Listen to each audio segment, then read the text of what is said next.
Қайырлы күн достар. Сәлем.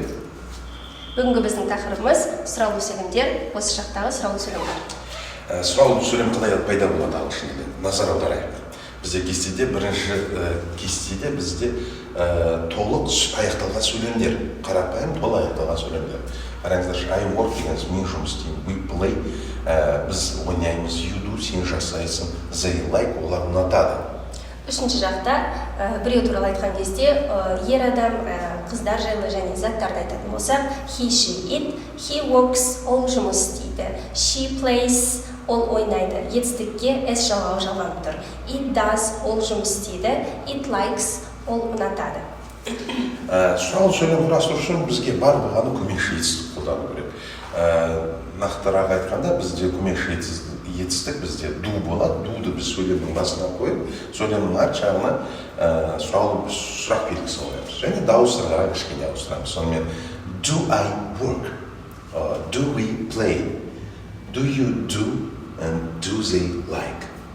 Сол сияқты үшінші жақта біздің етістікке s жалғанғанымыз көмекші етістікке es болып жалғанып кетеді. Сонда does he work, does she play, does it do деп сұрақ жасалынады. Келесі слайдқа назар аударайық. Сонымен еске сақтай кететін заттарымыз бізде s қай жерде жалғанады. S бізде жалғанатымыз үш етістік, есімдік. Үшінші жақта he, she, it болған кезде does болып көмекші етістікке жалғанып кетеді. Сонымен бізде салыстырмалы түрде қалған есімдіктердің бәрімен бізде do they like music немесе do I like music.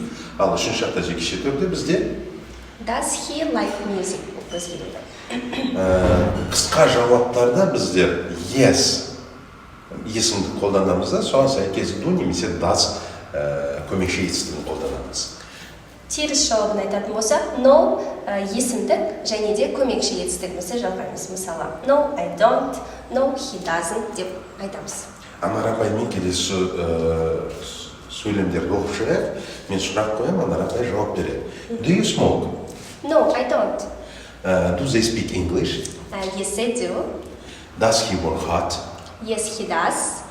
And does your sister live in London? No, she doesn't. Келесі слайдқа назар аударайық. Сонымен бізде жаттықтыру үшін кішкене арналған мысалдар бар. Сіздерге орындауға тырысайық. Мысалы үшін бірінші сөйлемді біздер көріп тұрмыз. I work hard and you. Do you work hard? Сұраулы сөйлем құрастырамыз. Келесі сөйлем. I play tennis and you. Мына жерде тоқтатсаңыздар болады. Анар апай жауабын айтып береді. Бұл жерде көмекші сұраулы сөйлемді қоямыз. Do you play tennis? Сөйлеміміз ары қарай жалғасып кете береді. Көмекші етістікті тек алдына қарай қоямыз. Тура осылай жалғастыра берейік. I play tennis and Does and play tennis деп айтамыз. Себебі and үшінші жақта she деген есімдікпен өзгертсек болады. Сонда болады does. I know the answer and you. Сұрағын сен жауабын білесің деген болса, do you know the answer? I like hot weather and you. Do you like hot weather? I smoke and your father. Does he smoke? I do exercise every morning and you. Do you do exercise every morning? I speak English and your friends. Do they speak in English? I want to be famous and you. Do you want to be famous? Maybe. Okay. Сонымен бүгінгі біздің сұраулы сөйлемдерге байланысты сабағымыз аяқталды. Рахмет, сау болыңыздар.